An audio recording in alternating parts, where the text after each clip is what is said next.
$204 million in CPF broadband funding from the Keystone State. U.S. Department of Commerce awards $6.4 billion in the CHIPS program, and international university collaboration on AI between the U.S. and Japan, and video viewing on the rise for households with internet.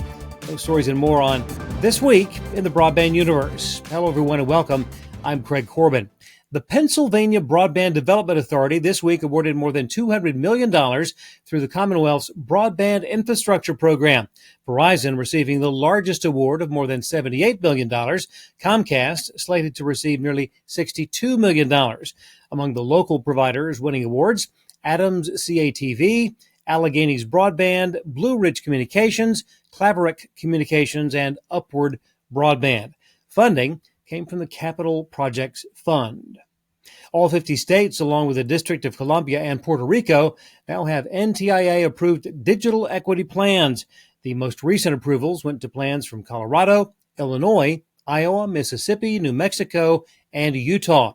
NTIA announced the $1.44 billion digital equity grant program at the end of March. The Digital Equity Act, that was part of the Infrastructure Investment and Jobs Act, made $2.75 billion available to promote digital equity and inclusion. The sizable disruption to 911 service this week in portions of Nevada, Texas, South Dakota, and Nebraska was caused during the installation of a light pole. That from Lumen Global, a telecommunications company that provides 911 service. The installation was made by a third-party company unrelated to services provided by Lumen. The FCC is investigating the outage. A pair of new university research partnerships announced this week between the U.S. and Japan. Collaboration on the technical and ethical development of artificial intelligence will be funded by $110 million in private sector investment coming from Amazon, ARM, Microsoft, NVIDIA, and SoftBank, along with 9 other Japanese companies. The partnerships are between Carnegie Mellon University and Keio University, along with one between the University of Washington and the University of Tsukuba. The announcement came during Prime Minister Kishida Fumio's state visit to the United States and was held at the U.S. Department of Commerce Research Library. And speaking of the Department of Commerce, a non-binding preliminary memorandum of terms has been signed, and that would provide up to $6.4 billion in direct funding to Samsung under the CHIPS and Science Act. Samsung would contribute another $40 billion to the projects. If finalized, the investment would result in a new manufacturing facility in Taylor, Texas, and expansion of Samsung's facility in Austin, Texas. More than 20,000 new jobs would be created with the projects.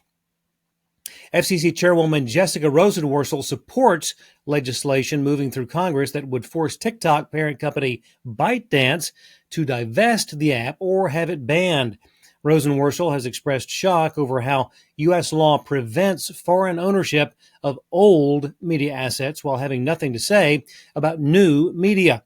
The FCC is scheduled to vote this week on reinstating net neutrality rules.